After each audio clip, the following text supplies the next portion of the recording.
അയർലൻഡിനെതിരായ സീരീസിന് പിന്നാലെ ഇംഗ്ലണ്ടിനെതിരായ ഒന്നാം ടി20യിലും ഫ്ലോപ്പ് ഷോ തുടരുകയാണ് മലയാളി താരം സഞ്ജു സാംസൺ. 7 പന്തുകളിൽ നിന്നും വെറും 1 റൺസ് എടുത്താണ് സഞ്ജു ആദ്യ ടി20യിൽ പുറത്തായത്. പല കോണുകളിൽ നിന്നും താരത്തിന് വലിയ വിമർശനങ്ങൾ ഉയരുന്നുണ്ട്. എന്നാൽ ആ വിമർശനങ്ങളെല്ലാം കാറ്റിൽ പറത്തി താരത്തിന് പൂർണ്ണ പിന്തുണ നൽകിയിരിക്കുകയാണ് ഇന്ത്യൻ മുൻ ക്യാപ്റ്റനും ഇതിഹാസ താരവുമായ സുനിൽ ഗവാസ്കർ.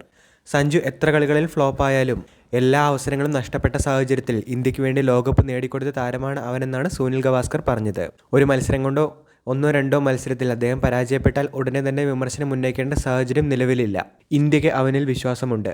കോച്ച് ഗൗതം ഗംഭീറും ശ്രേയസ് അയ്യരും അവനിൽ വിശ്വാസമർപ്പിക്കുന്നു. തീർച്ചയായിട്ടും തന്നിൽ വിശ്വസിച്ചതിനുള്ള പ്രതിഫലം അവൻ അടുത്ത മത്സരത്തിൽ നൽകുമെന്നും എല്ലാ വിമർശനങ്ങൾക്കും ഇത് മറുപടിയാകുമെന്നുമാണ് ഇംഗ്ലണ്ടിനെതിരായ ആദ്യ ടി20ക്ക് ശേഷം സുനിൽ ഗവാസ്കർ സഞ്ജുവിന്റെ പ്രകടനത്തെ വിലയിരുത്തി സംസാരിച്ചത്. നേരത്തെ സഞ്ജു ഒരു മത്സരത്തിൽ പരാജയപ്പെട്ടിരുന്നെങ്കിൽ 100 വിമർശനങ്ങളുമായി എത്തിയിരുന്ന സുനിൽ ഗവാസ്കറാണ് ഇപ്പോൾ സഞ്ജു തുടരെ പരാജയപ്പെടുമ്പോൾ അദ്ദേഹത്തിന് ശക്തമായ പിന്തുണയുമായി വരുന്നത്. ഇന്ത്യക്ക് വേണ്ടി ലോകകപ്പ് നേടിത്തുന്ന താരമെന്നുള്ള നിലയിൽ സഞ്ജുവിനെ ടീം ഇന്ത്യ ഇപ്പോഴും വിശ്വസിക്കുന്നുണ്ട്. വൈഭവിനെ പോലെയുള്ള കഴിവുള്ള താരങ്ങൾ പുറത്തു നിൽക്കുമ്പോഴും സഞ്ജുവിന് വീണ്ടും അവസരങ്ങൾ നൽകുന്നത് ഇതിന് ഉദാഹരണമായി തന്നെ കാണാം. ജൂലൈ 4-നാണ് ഇന്ത്യ ഇംഗ്ലണ്ട് രണ്ടാം ടി20 മത്സരം നടക്കാനായിരിക്കുന്നത്.